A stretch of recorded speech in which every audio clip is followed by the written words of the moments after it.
नमस्कार, कसे आहात? ठीक ना? तुम्हाला हेल्दी खाण्यासाठी हेल्दी खा, हेल्दी राहा ह्याच्यासाठी तुम्हाला मी उमा किचनमध्ये बोलवते. तुम्हाला उमा किचनमध्ये मी हेल्दी पदार्थ शिकवणार आहे.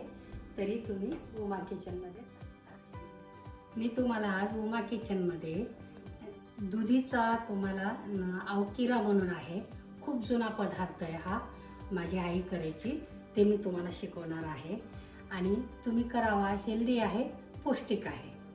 दुधी म्हणजे शरीराला हेल्दीच आहे.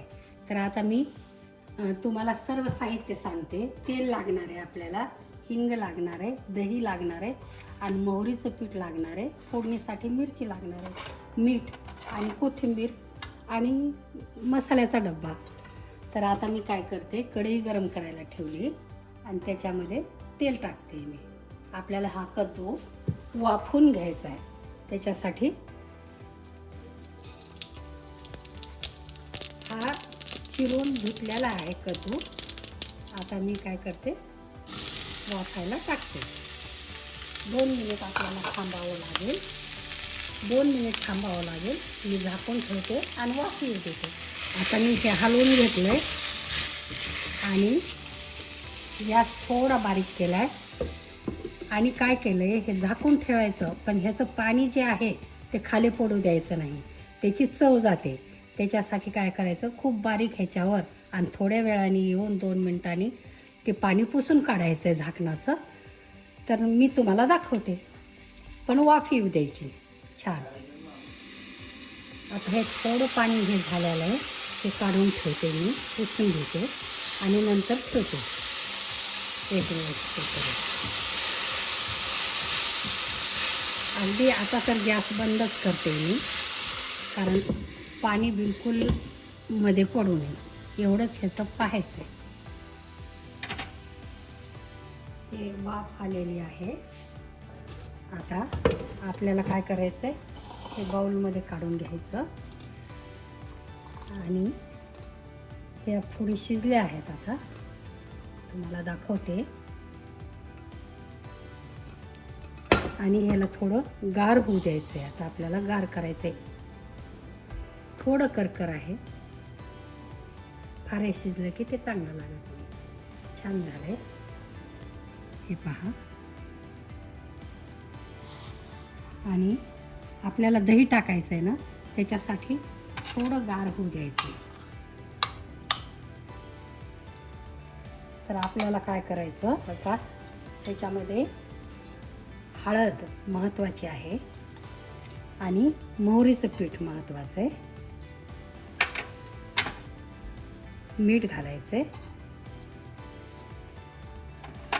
आणि कोथिंबीर घालायची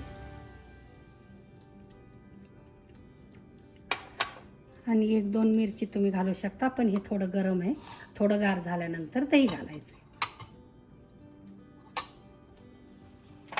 हे आता गार झालेलं आहे खूप, मग आपण दही घालू शकतो. ह्याच्यामध्ये मिरची टाकायची नसते. तुम्हाला वाटलं तर फोडणीमध्ये एखादी मिरची घालू शकता. आणि हे पुन्हा घट्ट होतं, त्याच्यामध्ये परत परत दही घालून तुम्ही वाढवलं तरी चालतं. आणि 3 दिवस म्हणजे तुम्ही खाऊ शकता.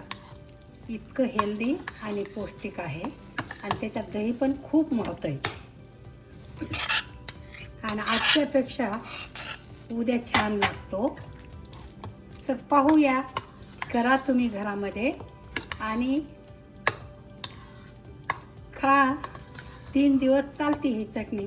आजकाल कोणी हे अवकिरा म्हणत नाही. अवकिऱ्याला फक्त काय आहे, मोहरीचं पीठ टाकायचं आहे आणि अशी कोशिंबीर पण करता येते. तुम्ही मोहरीचं पीठ जर चालत नसलं तर तुम्ही शेंगादाण्याचं कूट घालू शकता आणि ही कोथिंबीर अवकिरा खाऊ शकता. त्याला कोशिंबीर म्हणू शकता. हा अवकिरा सर्दी झाल्यानंतर सुद्धा खातात, कारण मोहरी ही गरम आहे आणि सर्दीवर मात करते. म्हणून अवकिरा नेहमी सर्दी झाल्यावर करतात, हिवाळ्यात करतात आणि केव्हाही जेवणामध्ये चालतो. आणि खाल्ल्याबरोबर हे नाकातून झणझण असं व्हायला पाहिजे इतकं मोहरीचं पीठ घालायचं आहे. पण तुम्हाला जसं पसंत पडेल तसं कमी घाला किंवा जास्ती घाला. आपला अवकिरा झालेला आहे. 3 दिवस बाहेर पण टिकतो, असा फ्रीजमध्ये न ठेवला तरी चालतो आणि हिवाळ्याच्या दिवसामध्ये खायला खूप चांगला आहे आणि हेल्दी, पौष्टिक.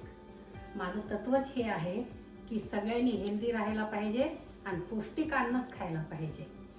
अवकिरा तुम्हाला आवडलाच असेल, हा पारंपरिक पदार्थ आहे. तरी तुम्ही काय करा, माझ्या व्हिडिओला लाईक करा, शेअर करा आणि माझ्या चॅनलला सबस्क्राईब करा. बाय.